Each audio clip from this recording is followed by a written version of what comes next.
Spanish wine on the contrary casket. But if the devil be within and that temptation without, I know he will choose Madam? I will do anything, Nerissa, ere I will be married to a sponge. You need not fear, lady, the having any of these lords.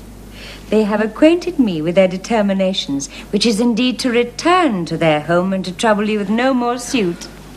Unless you may be won by some other sort than your father's imposition, depending on the caskets.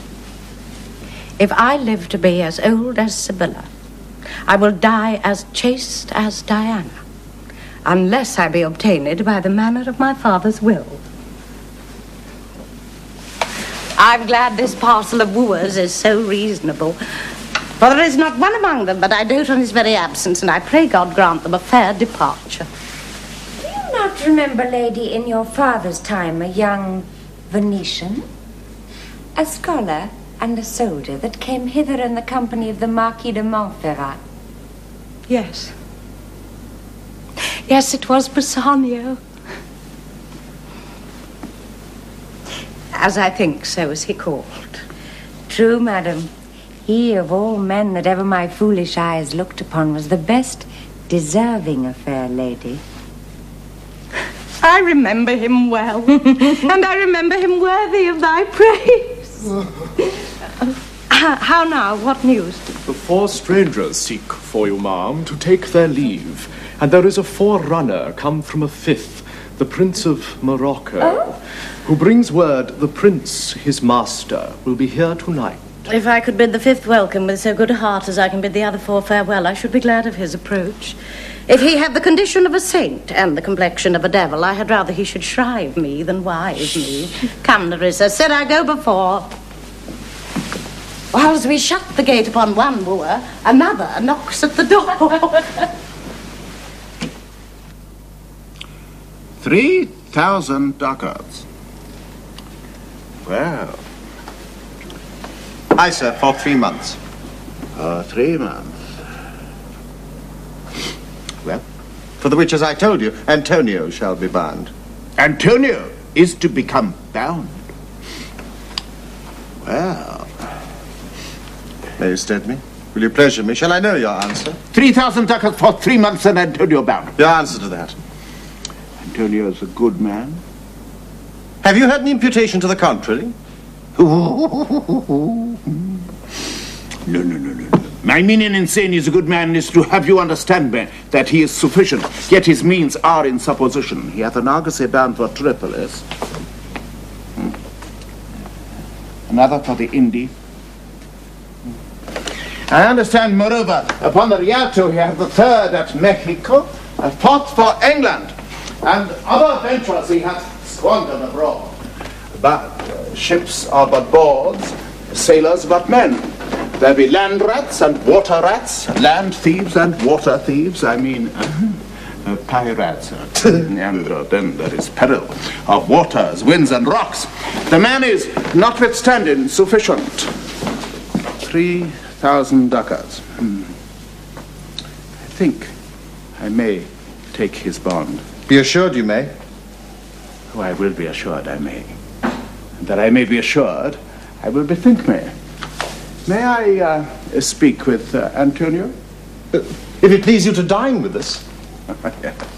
To smell pork. Oh. To eat of the habitation which your prophet, the Nazarite, conjured the devil into. I will buy with you, sell with you, walk with you, talk with you, and so following.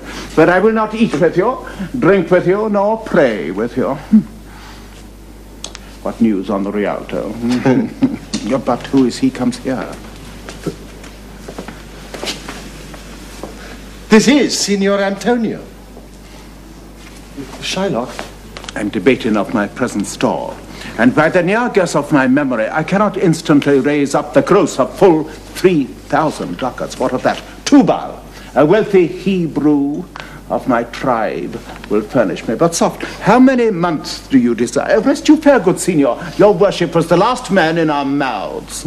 Shylock, albeit I neither lend nor borrow by taking nor by giving of excess, yet to supply the right wants of my friend, I'll break a custom. Is he yet possessed how much he would? Aye, 3,000 3,000 ducats. And for 3 months. For 3 months I had forgot. You told me so. Well, then your bond, and let me see. But soft you, methought you said you neither lend nor borrow upon advantage. I do never use it. When Jacob grazed his uncle Laban's sheep, this Jacob from holy Abraham was, as his wise mother wrought in his behalf, the third possessor.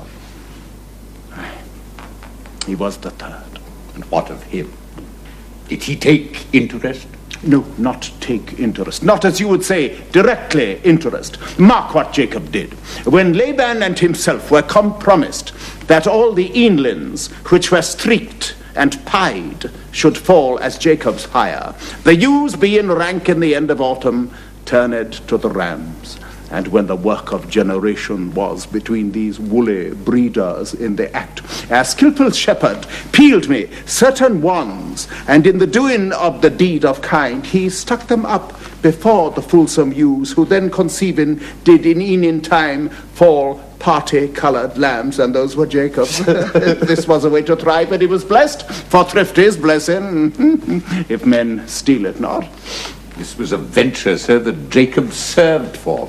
A thing not in his power to bring to pass, but swayed and fashioned by the hand of heaven. Was this inserted to make interest good?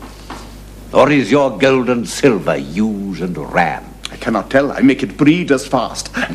But note me, see. Mark this, Bassanio. The devil can cite scripture for his purpose. An evil soul producing holy witness is like a villain with a smiling cheek, a goodly apple rotten at the heart. What a goodly outside falsehood hath. 3,000 ducats, 'tis a good round sum. 3 months from 12, then let me see. The rate. Well, Shylock, shall we be beholding to you? Signor Antonio, many a time and oft in the Rialto you have rated me about my monies and my usances. Still have I borne it with a patient shrug, for sufferance is the badge of all our tribe. You call me misbeliever, cutthroat dog, and spit upon my Jewish gabardine, and all for use of that which is mine own. Well then, now appears you need my help. Go to then. You come to me, and you say, Shylock, we would have monies. You say so. You that did void your room upon my beard and foot me as you spurn a stranger cur over your threshold. Monies is your suit. What should I say to you? Should I not say, hath a dog money? Is it possible a cur can lend 3,000 ducats? Or should I bend low and in a bondman's key with bated breath and whisper in humbleness, say this, fair sir, you spit upon me when till last you spurn me such a time. Another day you call me dog, and for these courtesies I'll lend you thus much money. I am like to call thee so again, to spit on thee again, to spurn thee too. If thou wilt lend this money, lend it not as to thy friends. For when did friendship take a breed for barren metal of a friend? No, lend it rather to thine enemy.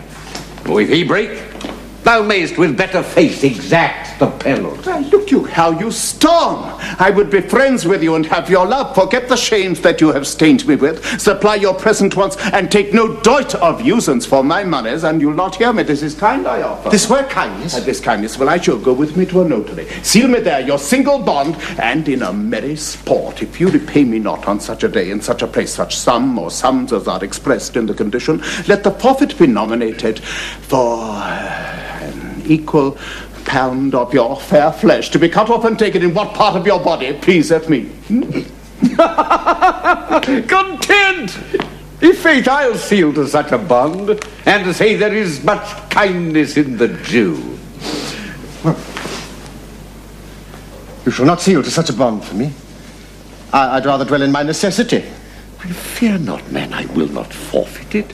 Within these 2 months, that's a month before this bond expires, I do expect return of thrice 3 times the value of the bond. Oh, Father Abraham, what these Christians are, whose own hard dealings teaches them suspect the thoughts of others. Pray you, tell me this, if he should break his day, what should I gain by the exaction of the forfeiture? A pound of man's flesh taken from a man is not so estimable, profitable neither, as flesh of muttons, beefs, or goats. I say to buy his favor, I extend this friendship, if he will take it so. If not, adieu, and for my love, I pray you wrongly now. Yes, Sherlock, I will seal under this bond. Then go we forthwith to the notary, give him direction for this merry bond, and I will go and purse the ducats straight. See to my house left in the fearful guard of an unthrifty knave, and presently I'll be with you. By thee, gentle Jew. The Hebrew will turn Christian. He grows kind. I like not fair terms and a villain's mind.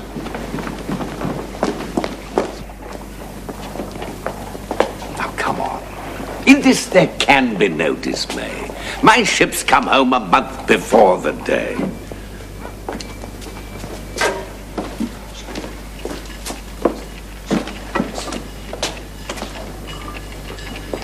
Signor Bassanio, Graciano, I have suit to you. you have obtained it. You must not deny me. I must go with you to Belmont. Well, then you must. But hear the Graciano.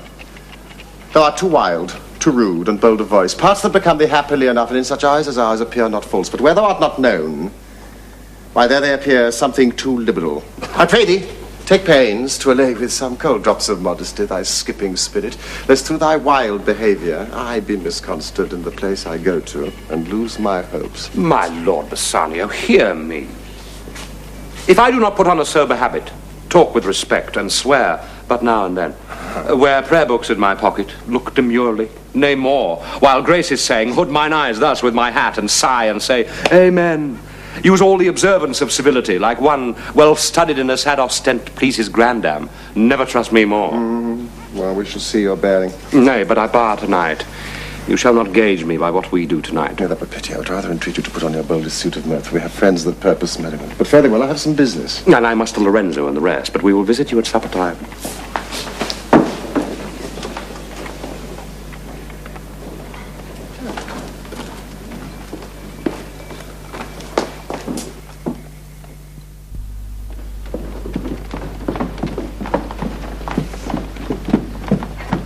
Lancelot, I'm sorry thou would leave my father so. Our house is hell, and thou, a merry devil, didst rob it of some taste of tediousness. But fare thee well. Oh, there is a ducat for thee. And Lancelot, soon at supper thou shalt see Lorenzo, who is thy new master, Lord Bassanio's guest.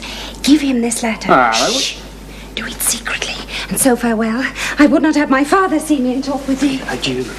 Tears exhibit my tongue. Most beautiful pagan, most sweet Jew, if a Christian do not play the knave and get thee are much deceived. But adieu. These foolish drops do something drown my manly spirit. Adieu. Farewell, good Lancelot.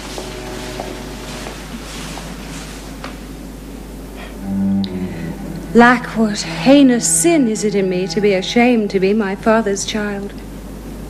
But though I am daughter to his blood, I am not to his manners. Oh, Lorenzo, if thou keep promise, I shall end this strife, become a Christian, and thy loving wife. Nay, we will slink away in supper time, disguise us at my lodging, and return all in an hour. We have not made good preparation. You've not spoke us yet of torchbearer. Oh, 'tis vile unless it may be quaintly ordered, and better in my mind not undertook. It is now but 4 o'clock. We have 2 hours to furnish us. Friend Lancelot, what's the news? And it shall please you to break up this, it shall seem to signify. Know the hand in faith, 'tis a fair hand, and whiter than the paper it writ on is the fair hand that writ. Love news, i' faith. By your leave, sir. So, whither goest thou? Marry, sir, to bid my old master the Jew sup tonight with my new master the Christian. Hold. Here, take this. Tell gentle Jessica I will not fail her. Oh, and speak it privately. Go. Gentlemen, will you prepare you for this mask tonight? I am provided of a torchbearer. Aye, marry, I'll be gone about it straight. And so will I. Meet me and Graciano at Graciano's lodgings of our heads. 'Tis good we do so. Is not this letter from fair Jessica? Must needs tell thee all. She hath directed how I shall take her from her father's house, what gold and jewels she is furnished with, What page's suit she hath in readiness. If e'er the Jew her father come to heaven, it'll be for his gentle daughter's sake. Come, go with me. Peruse this as thou goest. Fair Jessica shall be my torchbearer. Well, thou shalt see. Thy eyes shall be thy judge. the difference of old Shylock and base Anio. What, Jessica? Thou shalt not gormandize as thou hast done with me. What, Jessica? And sleep and snore and rend apparel out. Why, Jessica, I say! Right, Jessica! Put your bitty call.